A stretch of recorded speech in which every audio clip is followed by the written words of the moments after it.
Bien, bonjour à tous et à toutes. Donc j'ai le plaisir de vous présenter cet après-midi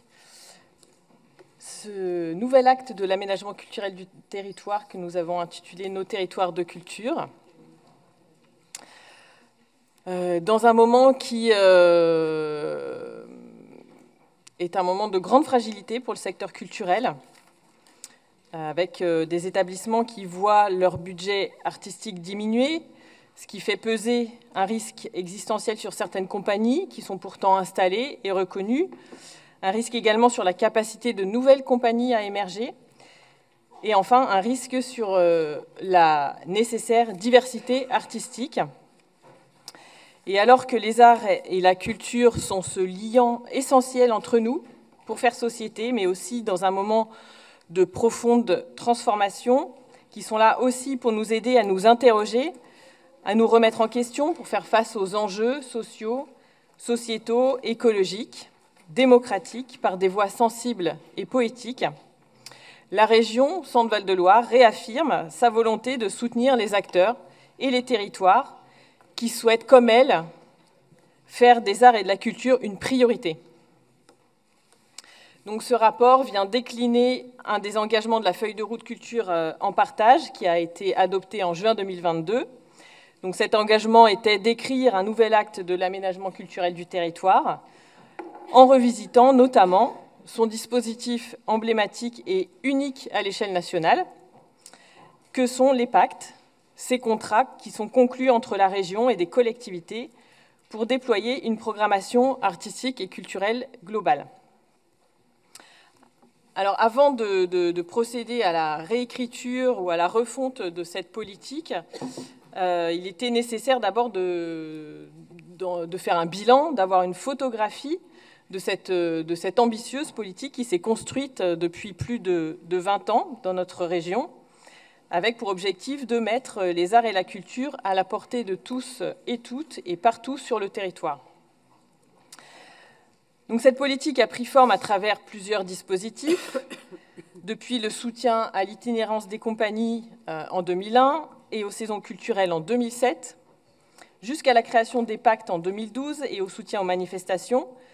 dans des modalités plurielles et complémentaires qui permettaient de répondre à différents cas de figure, à différents besoins territoriaux.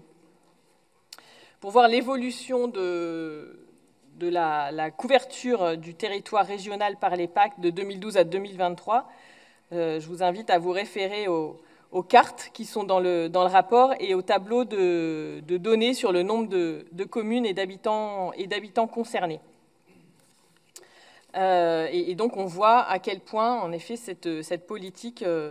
a progressivement maillé le territoire, pour un budget global, donc des pactes et des manifestations, de 4,4 millions d'euros. Donc à ces dispositifs d'aménagement culturel des territoires à proprement parler, on peut ajouter l'aide aux lieux de programmation, de diffusion dans leur grande diversité. Les lieux labellisés, les lieux conventionnés, les théâtres de ville, les lieux intermédiaires ou les centres d'art, qui sont évidemment nécessaires au maillage du territoire, à la présence artistique, à la possibilité de mener des actions d'éducation artistique et culturelle et de médiation avec les habitants. Et cette aide aux lieux, ce soutien aux lieux est d'un montant global de 5 millions d'euros, ce qui fait que la région consacre plus de 9 millions d'euros pour que chaque habitant de notre région, quel que soit son âge, sa classe sociale, son niveau de vie, son origine, son genre, sa santé, son lieu de vie, pour que chaque habitant, donc, ait la possibilité d'être reconnu et soutenu dans son envie et sa capacité à porter des projets culturels, mais aussi de rencontrer des œuvres et des artistes aux univers divers pour pouvoir s'enrichir et se construire. Pour compléter cette photographie, ce bilan, on peut évoquer aussi le soutien structurant qui est apporté aux compagnies à travers les conventionnements pluriannuels, aux associations à travers Capasso, aux démarches de coopération à travers À vos idées, mais aussi on peut citer des outils itinérants tels que le ciné-mobile de cyclique, ou la borne, qui est portée par le pays où le ciel est toujours bleu, donc cet outil qui vient poser des objets d'art, des œuvres d'art contemporain dans l'espace public en milieu rural, ou pas d'ailleurs, mais sur l'ensemble du territoire régional. Donc tous ces dispositifs qui viennent soutenir les acteurs dans leur diversité et qui permettent ce foisonnement d'initiatives artistiques et culturelles que connaît notre région depuis de nombreuses années maintenant. Donc voilà, ça c'est le panorama de l'existant, de tout ce que la région a pu construire au cours des 20 dernières années. Et encore une étape avant de pouvoir réécrire la politique dont on voyait poindre évidemment certaines limites. Il nous a semblé essentiel d'objectiver justement les impacts de cette politique, ses limites, ses forces, mais aussi ses axes de progrès au regard des objectifs de la feuille de route du mandat. D'où cette démarche d'évaluation qui a été menée sur 2023-2024, donc évaluation externe qui a été très complète, menée en transparence donc pendant plusieurs mois, tant au sein de la collectivité qu'avec ses partenaires et ses bénéficiaires. Donc les résultats de cette évaluation ont été partagés en commission. Ils ont été présentés également lors du premier comité des évaluations qui s'est tenu le 15 février. Donc je ne vais pas revenir dessus en détail, mais simplement reprendre les éléments de synthèse qui sont dans le rapport pour vous indiquer que donc, cette évaluation a montré que la politique régionale avait comme atout d'abord une complémentarité entre ces différents dispositifs, a montré qu'elle permet une intervention de la région équilibrée au service du maillage territorial, qu'elle permet de qualifier une offre artistique diversifiée sur les territoires et qu'elle fait rayonner la création régionale. Et ces dispositifs sont d'ailleurs perçus positivement par les bénéficiaires et ils trouveraient leur possible optimisation, amélioration, par une lisibilité et une visibilité accrue de l'action régionale, par la possibilité pour les pactes de développer une stratégie plus affirmée au sein de leur projet culturel de territoire, par une présence plus importante de la ressource en ingénierie culturelle dans les territoires ruraux, et par une coopération accrue entre les collectivités, donc EPCI, départements, régions, et avec l'État. Donc, au regard de l'ensemble de ces éléments, il nous a semblé que l'orientation stratégique globale qui devait être retenue pour la refonte de cette politique était plutôt d'améliorer, de clarifier, d'optimiser, de poursuivre la mise en cohérence des outils actuels de soutien au territoire, plutôt que de redessiner en profondeur l'aménagement culturel du territoire. J'en viens maintenant donc à ce nouvel acte qui a été écrit donc, suite à cette évaluation. Il a pour objectif d'encourager les acteurs publics et associatifs locaux à développer et à favoriser une offre artistique et culturelle de qualité, équilibrée, durable et diversifiée, qui s'adresse à tous et à toutes et qui permet la vitalité des territoires par la culture, en mettant en œuvre les principes suivants que vous retrouvez dans la feuille de route Culture en partage, qui sont ces principes qui sous-tendent l'ensemble de nos dispositifs. Donc d'abord de soutenir un développement culturel équilibré sur l'ensemble du territoire régional, de garantir et de protéger la liberté de création, et notamment de mettre en valeur des esthétiques qui sont aujourd'hui encore peu représentées. Je pense à la danse, je pense aux arts visuels, et de soutenir la création artistique régionale, de faciliter, et ça c'est, comme vous le savez, le fil rouge de notre feuille de route, l'exercice des droits culturels des personnes, en favorisant la participation de tous et toutes, et notamment des jeunes, à la vie artistique et culturelle de leur territoire, de renforcer l'éducation artistique et culturelle tout au long de la vie, de développer la visibilité et la valorisation du patrimoine régional dans sa diversité, notamment le patrimoine de proximité dont notre région et nos territoires, notamment ruraux, sont richement dotés, de réaffirmer un soutien à l'emploi artistique et à l'économie du secteur culturel qui est indispensable, peut-être aujourd'hui plus encore qu'hier, de concourir à la transition écologique, comme tous les secteurs d'activité, d'agir pour l'égalité entre les femmes et les hommes dans le secteur artistique et culturel et de lutter contre toute forme de discrimination et d'encourager la participation citoyenne. Donc, les projets qui seront présentés dans le cadre de cette politique seront bien sûr étudiés, suivis et évalués à l'aune de ses priorités et de ses objectifs, dans un dialogue et un accompagnement constant et renforcé par les services de la région, pour permettre aux territoires de trouver ou de se mettre en relation avec les ressources ou d'avoir la formation dont ils auront besoin pour pouvoir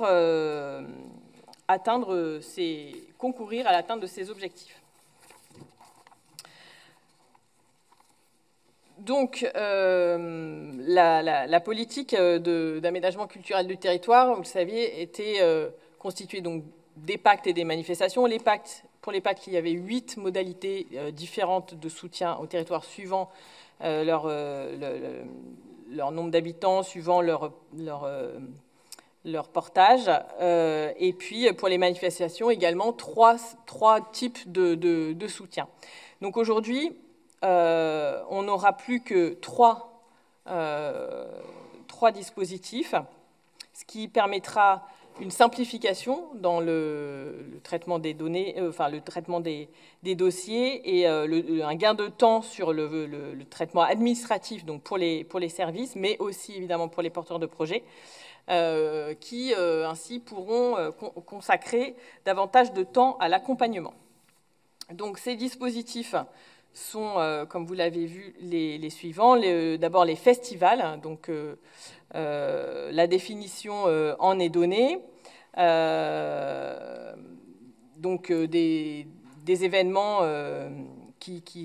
se passent sur une durée minimum de 2 jours, qui ont une ligne artistique bien précise,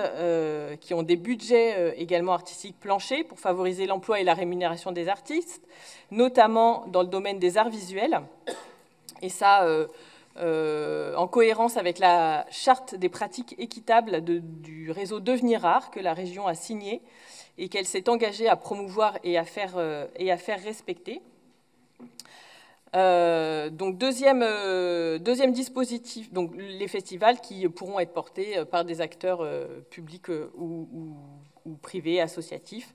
Voilà, les portages sont différents. Ensuite, on aura donc les pactes programmation, donc les pactes sont maintenus, qui viendront soutenir les communes ou des communes regroupées entre elles, notamment dans les agglomérations qui peuvent être assez vastes. Aujourd'hui, on a des communautés d'agglomération dites rurales, en fait, parce que voilà, elles couvrent un territoire très, très vaste, et dans ce cadre-là, les agglomérations étant exclues de l'autre dispositif, elles pourront quand même bénéficier du pacte programmation. Avec donc un soutien annuel, un taux d'intervention qui reste conséquent à 35% des dépenses artistiques, et puis un plafond à 32 000 €. Et puis, donc, troisième dispositif, qui est celui sur lequel on veut insister, qui est le pacte coopération, qui s'adresse aux EPCI, aux PNR ou aux pays. Voilà, donc des regroupements déjà de collectivités qui portent en eux, en fait, cette démarche même de coopération. Donc des EPCI, notamment en milieu rural, là où les équipements culturels sont les moins nombreux, des territoires qui peuvent être aussi les plus fragiles sur le plan socio-économique. Donc là, on aura une intervention de la région plus importante, avec un taux d'intervention qui pourra être rehaussé, c'est-à-dire atteindre 40%, là où les territoires souhaiteront ou voudront se doter d'ingénierie culturelle, parce que c'est un besoin vraiment fort qui a été exprimé. Là où les territoires mettront en place des instances de gouvernance à la fois politiques, mais aussi de concertation et de dialogue avec les acteurs culturels de leur territoire pour décider ensemble, réfléchir ensemble sur quel projet on veut porter et déployer à l'échelle de notre EPCI pour l'ensemble de nos habitants. Donc des instances de coopération effectives. Et puis,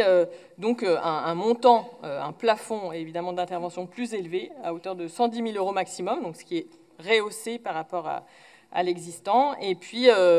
une pluriannualité, voilà, puisqu'il y aura une convention de 3 ans qui pourra être signée.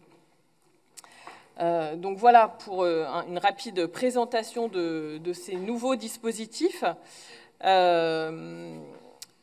Donc sur le plan budgétaire, l'ambition, comme c'est indiqué, est maintenue, donc avec une reconduction des projets et des budgets qui seront même rehaussés légèrement par un redéploiement des crédits en interne de la direction de la culture pour pouvoir accompagner de nouveaux territoires. Et quant aux moyens humains qui seront dédiés à cette politique, nous restons à périmètre constant avec une équipe de 3 chargés de mission territoire, dont une personne qui assure la coordination. Et donc ces chargés de mission seront auront la possibilité d'être beaucoup plus aux côtés des territoires pour pouvoir les accompagner dans cette montée en puissance de leur démarche globale de projet. Mais nous gagnons un poste qui sera dédié à l'animation et à la coordination du projet de Bourges Capitale Européenne de la Culture, ce qui fait que l'équipe, voilà, globalement, se trouve renforcée. Donc, pour conclure, vous l'avez compris, ce nouvel acte de l'aménagement culturel du territoire viendra renforcer l'accompagnement, le rapprochement des territoires avec des structures ressources, viendra renforcer l'ingénierie dont ils pourront se doter pour leur permettre de faire monter en puissance leurs projets culturels, avec plus de diversité d'esthétique, davantage de diversité également dans les modalités de rencontre et de participation des habitants, avec la proposition de résidence ou d'action de médiation qu'ils pourront inventer, avec une attention particulière à la jeunesse, à la transmission, à l'éducation artistique et culturelle, tout ça grâce à la mise en œuvre de stratégies véritablement structurées et animées. Mettre les arts et la culture au cœur des projets de développement des territoires, comme a pu le faire Bourges, par exemple, est la meilleure option pour permettre à chacun et chacune de prendre place dans notre société, en toute égalité et en voyant reconnue sa dignité. C'est la meilleure façon également de créer des rencontres et du débat autour d'œuvres sensibles qui ouvrent nos horizons sur les enjeux écologiques, sociaux et sociétaux auxquels nous ne pouvons plus nous soustraire. Bref, c'est la meilleure façon de faire naître de notre diversité du commun qui est nécessaire à la vitalité démocratique de nos territoires. Par ce nouvel acte, nous réaffirmons donc notre ambition qui est maintenue, pleine et entière et qui passe par une coopération véritablement accrue avec les autres collectivités, en particulier les EPCI, mais aussi avec l'État, avec lequel nous espérons, au sortir de la grande concertation qui a été le printemps de la ruralité, nouer un dialogue fructueux pour faire valoir et renforcer nos actions en faveur de cette ruralité. Cette coopération, en effet, entre les pouvoirs publics est nécessaire pour faire vivre la compétence culture, qui est une compétence partagée. Et sans cette coopération, la région Centre-Val de Loire aura beau être ambitieuse, l'impact de son action restera très limité. Voilà pour cette présentation. Et je finis en adressant un message de remerciement aux agents de l'équipe territoire du service qui est dirigée par Karine Sauzé, Karine Sauzé, qui est présente depuis de longues années au sein de la région, et qui, par son engagement, a contribué depuis le départ à créer, à construire et mettre en œuvre cette politique d'aménagement culturel du territoire. Voilà, donc je voulais saluer particulièrement son engagement, son professionnalisme et celui des agents avec lesquels elle travaille.